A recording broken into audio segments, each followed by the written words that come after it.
Welcome to today's live. We're going to be talking about how you can grow your business by guesting on podcasts. Speaking of guesting on podcasts, my guest today is Dustin Riechmann, and he's the founder of Seven Figure Leap, and he specifically focuses on helping people get booked on podcasts. And I teach people how to start a show to drive revenue, and really enjoyed a conversation I had a few weeks ago with Dustin, where he's kind of doing the opposite, where he's teaching people how to be guests and drive revenue that way. And I have personally closed business by guesting on podcasts and having people reach out afterwards. So I can attest personally to the effectiveness of guesting on shows. And so I really wanted to have you on because I know this is a topic that a lot of people want to guest on podcasts, but they're like, well, where do we start? And so that's why we're talking today, so they can figure that out. Yeah, well, I'm grateful to be here, Joseph, and it is kind of funny, a lot of times I'm on podcasts as a guest, talking about how to be a guest on podcasts. So there's a little bit of a meta thing. I'm like, just do what I'm doing right now.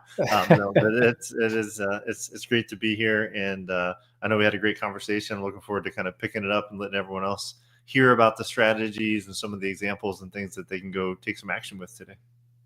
Yeah, and I know I kind of already set the stage for this by, first of all, the title, and then, me saying, hey, I've driven revenue. But I'd love just to level set with you talking through a little bit more of the specifics of, is it actually possible and to generate consistent revenue by guesting on shows? And then, what can people expect if they started, really taking this seriously and using it as an intentional business development, tool? Yeah. What can they expect to see? Yeah. So just to give people a little context, like how I got into this. So I was a partner in a physical product brand called Fire Creek Snacks. So literally meat sticks. And so I like to joke that if I can, sell meat sticks to strangers on the internet by telling stories on podcasts, surely you can sell, coaching, consulting, agency services, and some of the stuff that most of my clients now do. And so we built that to a seven-figure business in large part through podcast guesting. And then I went on to start this business, Seven Figure Leap, and it has grown in about 2.5 years into a seven-figure business, fueled initially and still largely through podcast guesting. So we do take our own medicine, and I do these things.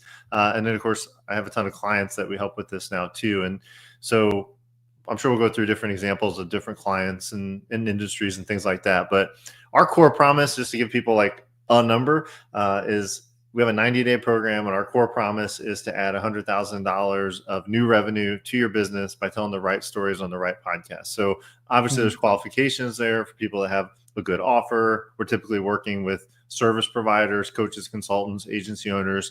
But if someone comes to us and they've got a good offer and they really just need more people to hear it, and they've got a good story to tell that we can help them clarify, that $100,000 per year is the benchmark we use, and that's pretty much what we deliver on across the board. So that's the short answer: $100,000. So love it.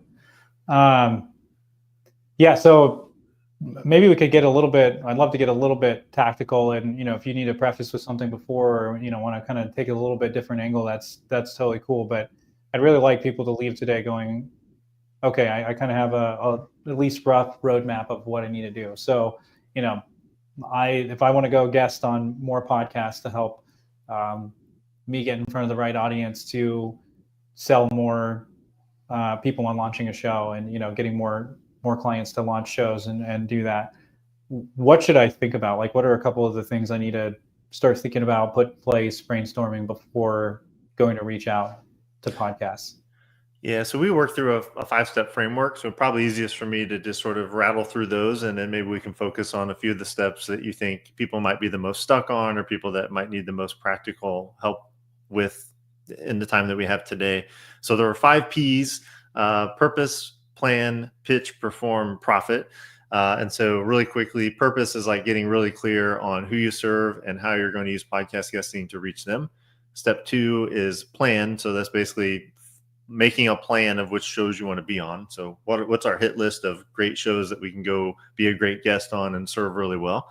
Step 3 is pitch. So we've got shows that we think we'd be a great fit for. We know that our audience is there and we could grow our business with it. We need to go compel those hosts to say, yeah, like I think you'd be a great fit. So that's the pitching part. Step 4 is perform. hey, they said yes, congratulations. Now you need to show up and actually, be a good guest, tell good stories, have a good call to action. And then step 5 is profit. And so in the work that I do, this is probably what makes us different than a lot of podcast booking agencies and people that are focused purely on getting on podcasts. Like that's a core part, obviously, of our strategy, but we spend a lot of time helping people monetize. So how do you make money from the podcast that you're on?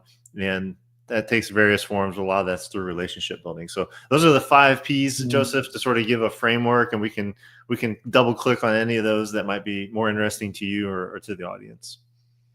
Yeah, I mean, I know we got a short amount of time here, and then I usually go through it in 90 days. So we have like 15, 20 minutes. So I probably can't go super deep. I mean, one thing that I'm really interested in, so let's just say you've, and I know this is part of what you help people do, and it is one of the hardest parts. So I don't want to brush over figuring out, well, who should you actually talk to? Yeah. What shows should you go on? And my friend Brian Cheney joined in, said great topic. So Brian, thanks so much.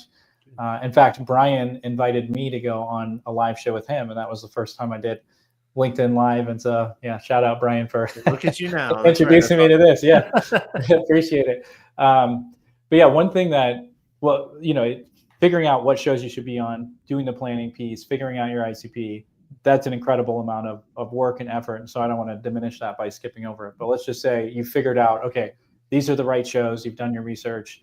You figured out, obviously who you're trying to sell to plan those shows.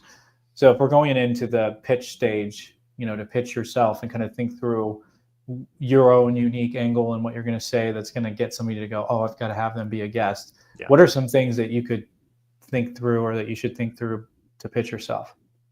Yeah. So in the pitch itself, and of course, this can take the form of an email, DMs on LinkedIn, a short video, the format sort of on brand for you and the platform that you like to live on.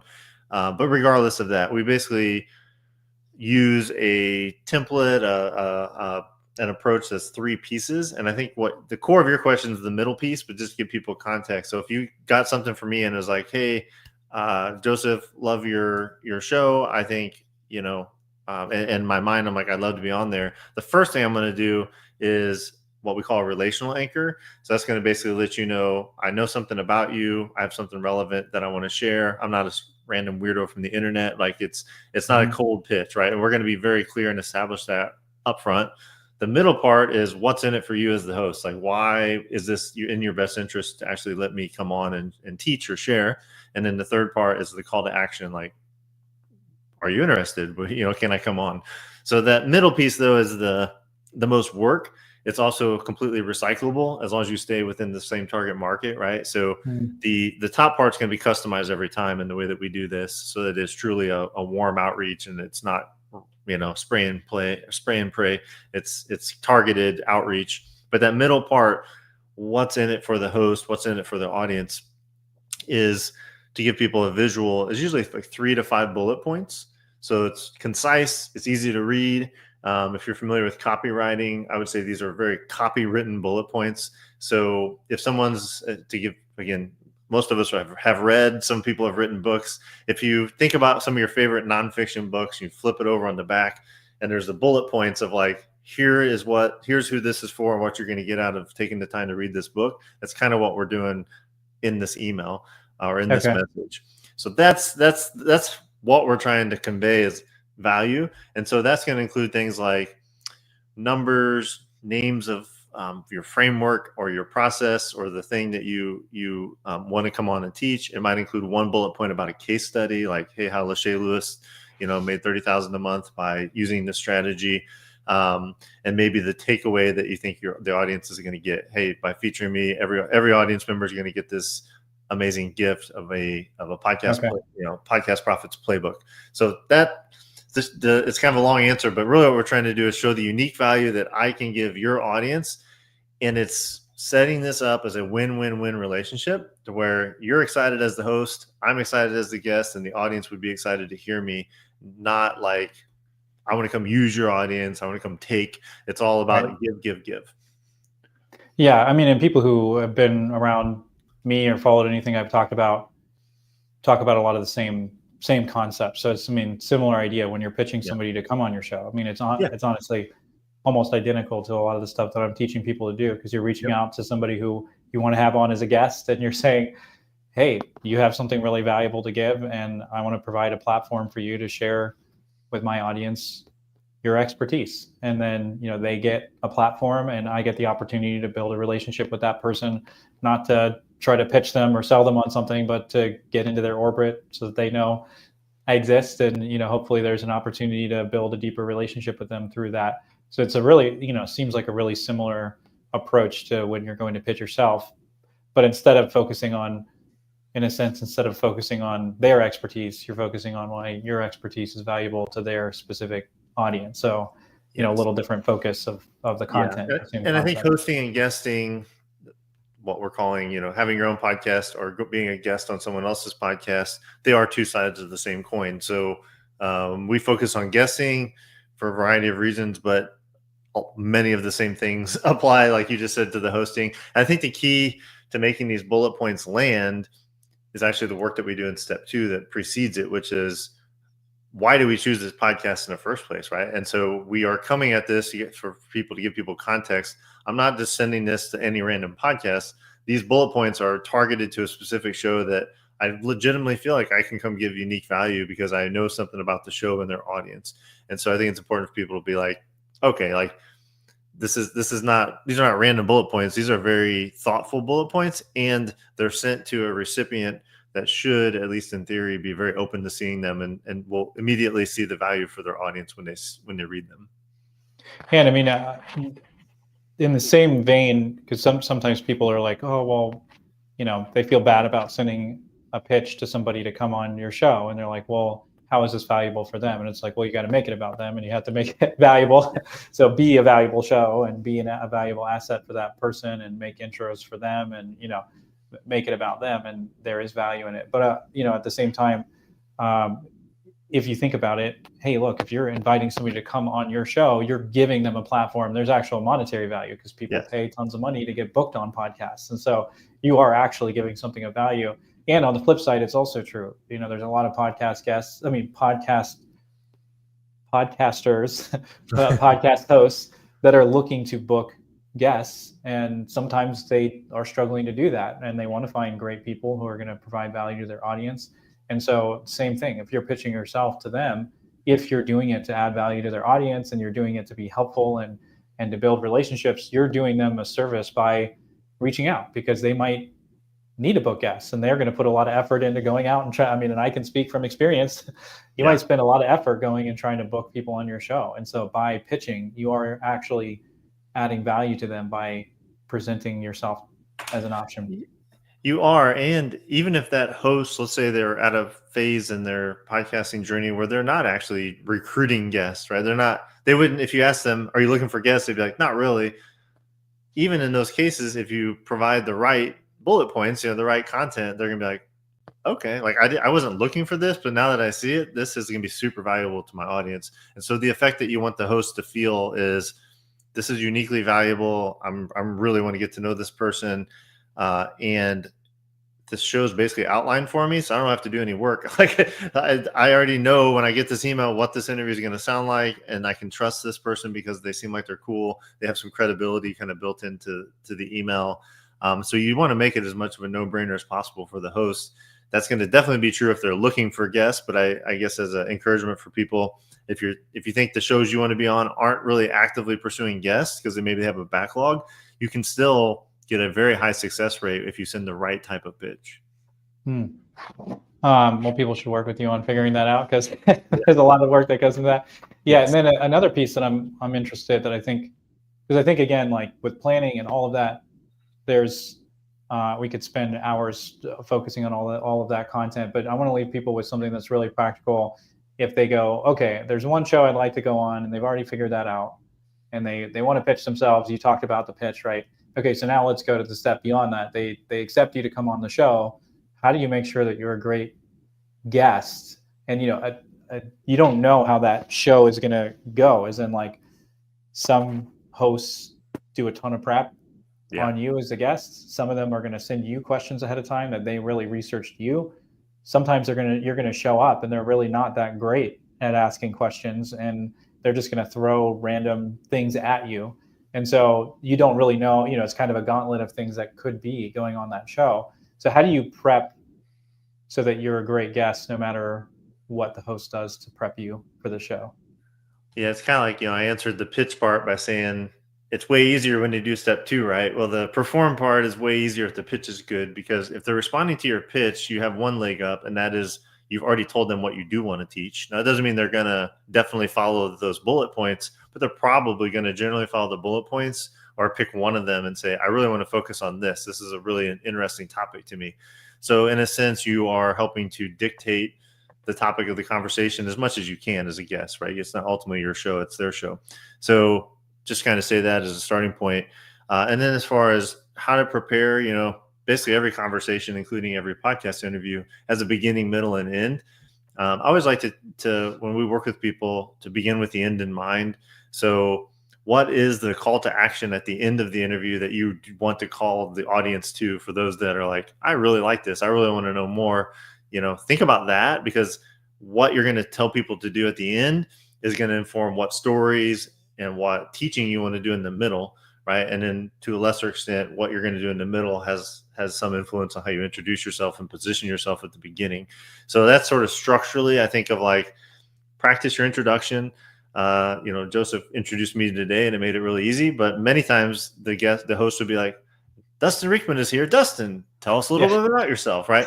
And so that can be awkward. The worst question to ask as a host, by the way. If you host the show, don't ever ask that question, because unless your guest has done what you're talking about, Dustin, and really prepped, and you know exactly what you're going to say, it's the worst question to be asked. It gets really awkward. They either say like 2 words or they talk for 5 minutes, and you're like, oh my gosh, this is so irrelevant. Like, do you want me to start from when I was born? I mean, exactly. Give me some structure here. So I'm a story brand guide. So we have a nice simple structure. So if people are like, how do I introduce myself at cocktail parties or elevator pitches or whatever? It's called the one-liner, and it's 2 lines, because why not? And it's problem, solution, benefit. So if you're like, I don't really know how to introduce myself, start with the problem you solve, and then touch on the solution that you offer, like I'm a coach or whatever, and then the benefit, right? So in my case, I could say, hey, a lot of people that are coaches, their whole business runs on referrals, and they really need a better way to get leads. I teach people podcast guesting so that they have a sustainable or have a consistent flow of high quality leads. That's like the problem, solution, benefit. So that's like a little simple lesson on introductions. But just have an introduction in your back pocket, 10-second, 15-second way to introduce yourself. And then for the core of the interview, and again, this is all like things you'll get better with some reps. Just have a couple key stories or a framework that you like to teach. If you hear me interviewed about podcast guesting, there's a very strong chance you're going to hear the 5P framework that we already talked about today, right? And then the call to action, like, what do I want people to do next? So that's what you should be doing in the interview. And as far as like how to prep, I would just make sure back to the last 1 or 2 most recent interview episodes. So episodes that interviewed someone, and listen at least to the introduction and the end, so that you know how the host is going to introduce you. And then at the end, hey, is there like a lightning round? Is there some awkward way that they close the show? Like, be prepared for that.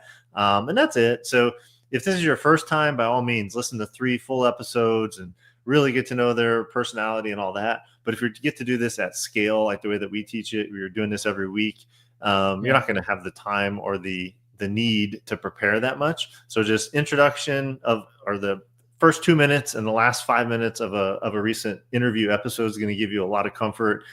Nail your introduction, and really from there, the whole interview will just be like low pressure and easy, because they've already got the bullet points to follow for the content. So hopefully that gives people kind of a good overview of what we do and what we call perform, and how to show up and be interviewed well.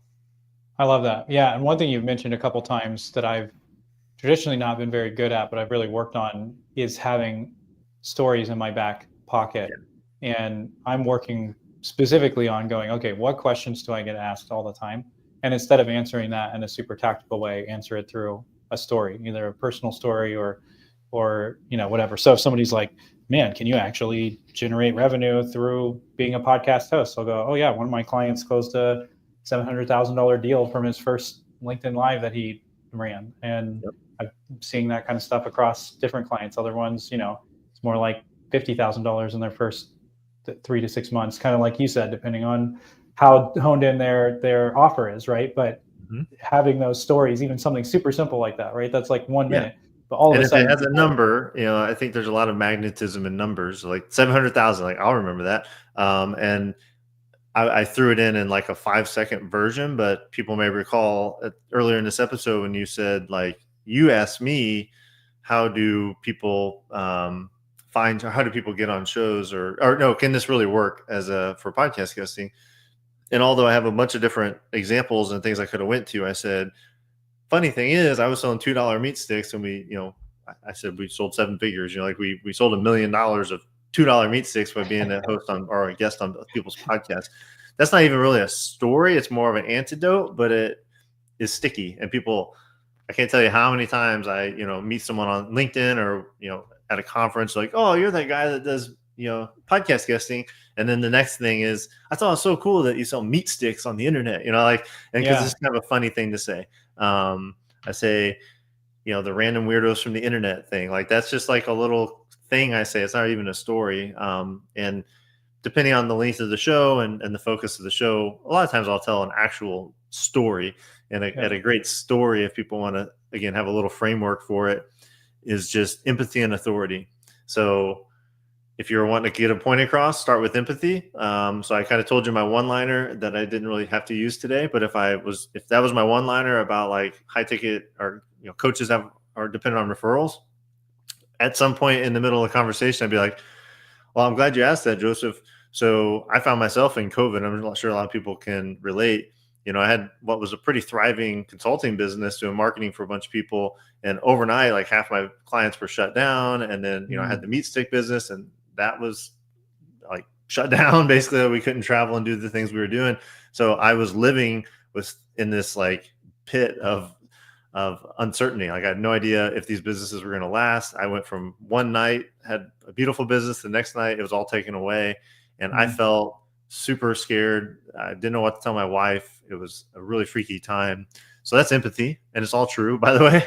And I can say, luckily 6 months later, through a lot of hard work and investing and learning a ton, I found this podcast guesting channel, and we were able to save both businesses.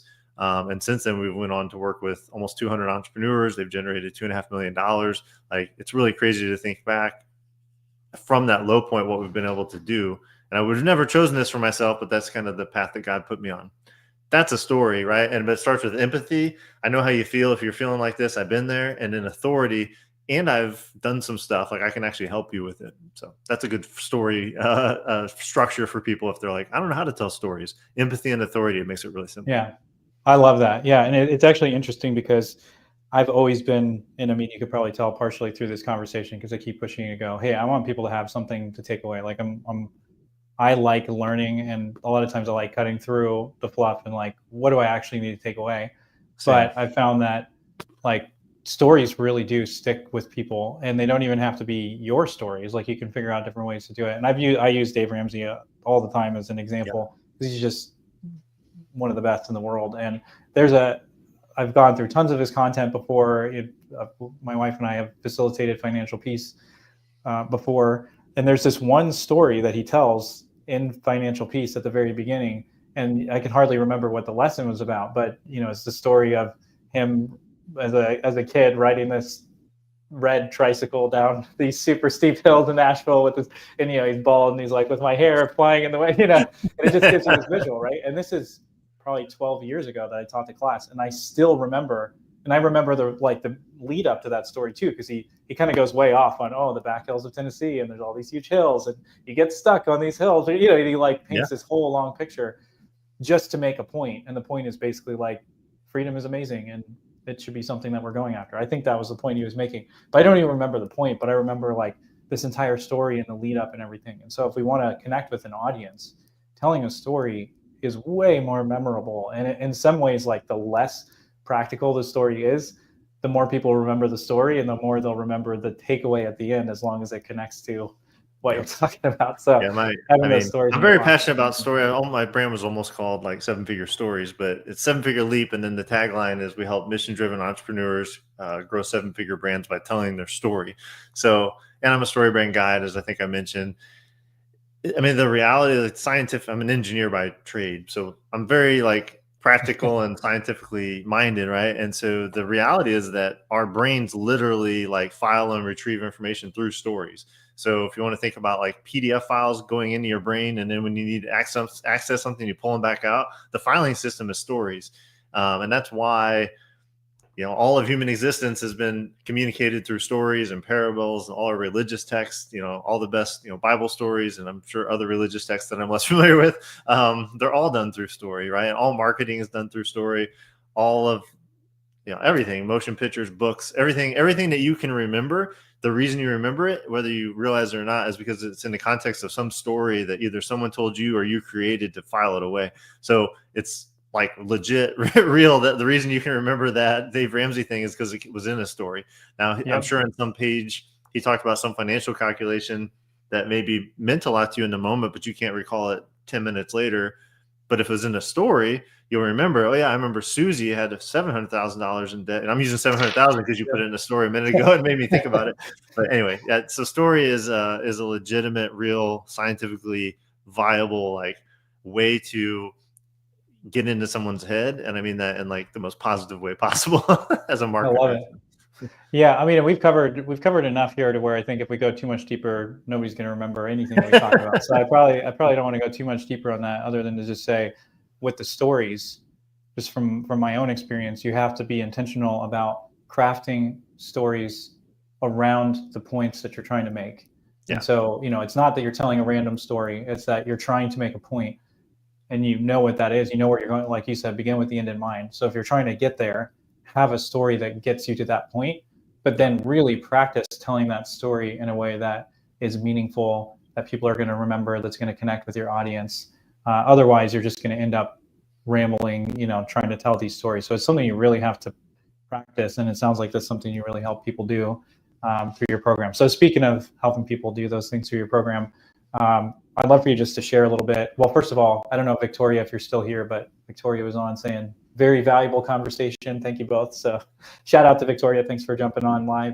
But yeah, Dustin, I'd love for you to share just a little bit about your process, what you do, and how you can help people. And I know you have some free resources and stuff like that. So feel free to share about that too. Sure. I appreciate that. So our company's 7-Figure Leap. I already told you the tagline. And basically we work with coaches, consultants, agency owners, primarily, thought leaders, experts, to amplify their message and amplify their marketing by doing the thing they already love to do, which is teach and tell stories. And so we do that primarily through a 90-day flagship program. It's called the Podcast Profits Accelerator. Actually, Brian Guerin, who introduced us, Joseph, is an alum of the program. So at this point, we have about 140 people that have been through that the past 2 years. And it's a 90-day, fairly intensive process where we start and we go through those same 5 Ps, right? So we help people get really clear on who they serve and what the words are to reach those folks. And then we go all the way through building a podcast guesting system. And then we get into that profit part of the P. We spend a lot of time on offers and sales funnels and being referable and lots of more advanced business techniques. But yeah, and then we got our core promise of adding 6 figures in revenue to your business in this 90-day program, that we are creating a 6-figure marketing channel in the 90-day program. So Podcast Profits Accelerator, that's really like what we do. And then beyond that, we have some mastermind programs and things for people that are wanting to go a little deeper than that initial experience.